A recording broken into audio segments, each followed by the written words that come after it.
11वीं शरीफ क्या है? ये एक तारीख है जो अजीम रूहानी बुजुर्ग हज़रत सैयदना शेख अब्दुल कादिर जिलानी अल हसनी वल हुसैनी रदी अल्लाह ताला अन्हु की तरफ मंसूब की जाती है। नाज़रीन किराम, आप रबीउल सानी की 11 तारीख को हर साल प्यारे नबी सल्लल्लाहु अलैहि वसल्लम की बारगाह में न्याज पकाकर उसका तोहफा हदिया सवाब के तौर पे रसूलुल्लाह सल्लल्लाहु अलैहि वसल्लम की बारगाह में पेश करते।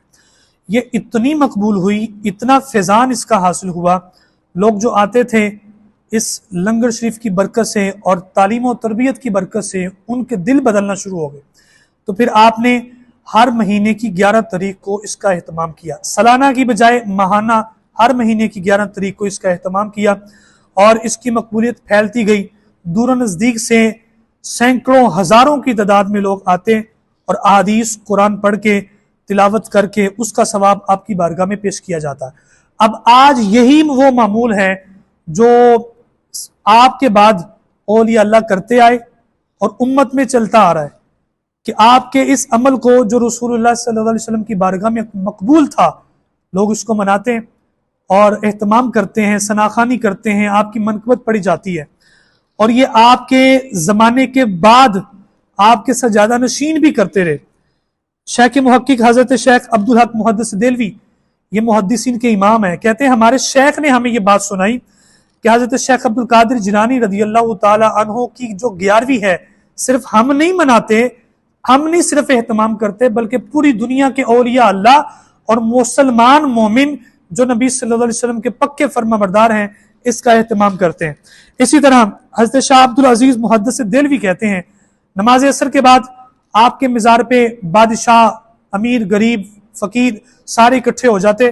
नमाज असर से नमाज मगरिब तक तिलावत कुरान मजीद होती, फिर मगरिब से इशा तक जिक्र अस्कार होता, सज्जादा नशीन आ जाते और दुआ करते और लोगों को लंगर शरीफ खिला दिया जाता। लंगर का मतलब है जो न्याज पकती थी, जो खाना पकता था, उस पे ख़त्म पढ़ के कुरानी आयात पढ़ के वो खिला दिया जाता।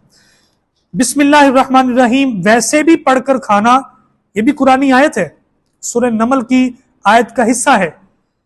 तो इसको पढ़ के लोगों को खिलाना ये बाइसे बरकत है, खुद खाना बाइसे बरकत है। तो जब एक आयत का हिस्सा, एक आयत बाइसे बरकत है, तो जब कुरान कसीर पढ़ा जाता है कितनी बरकत आ जाती है। तो जिस खाने पे कुरान मजीद पढ़ा जाए वैसे ही शैतान उसको नहीं खाता। और नबी अलैहिस्सलाम की हदीस से आपने फरमाया मा रआहुल मुमिनूना हसनन फहुव इंदल्लाहि हसनुन, फरमाया वो चीज जिसे मुसलमान अच्छा समझे वो अल्लाह के नजदीक भी अच्छी होती। ये मुस्तहब अमल है, कोई मनाता है तो बाइसे सवाब है, अगर नहीं करता तो बाइसे गुनाह नहीं। कोई इसको मनाता नहीं है तो वो इस्लाम से खारिज नहीं होता, ना वो गुमराह होता है, लेकिन जो इसको गलत कहे वो ये गुमराही पे मबनी जुमला बोलता है। लोग क्या कहते हैं जी, आपके नाम पे देग मंसूब कर दी, आपके नाम पे न्याज मंसूब कर दी। देखें, किसी चीज को गैरुल्लाह के नाम पर मंसूब करने से वो हराम नहीं होती। इसलिए एक कानून है बस, जानवर के गले पे छुरी चलाते हुए गैरुल्लाह का नाम नहीं लेना। इसके अलावा 11वीं शरीफ ये एक अच्छा अमल है, आपकी याद को मनाया जाता है और आपकी तरफ मंसूब करके खाना खिलाया जाता है। सहाबा किराम के दौर में भी ये अमल जारी था कि वो अपने फौशुदगान के लिए सवाब का एहतमाम करते हैं।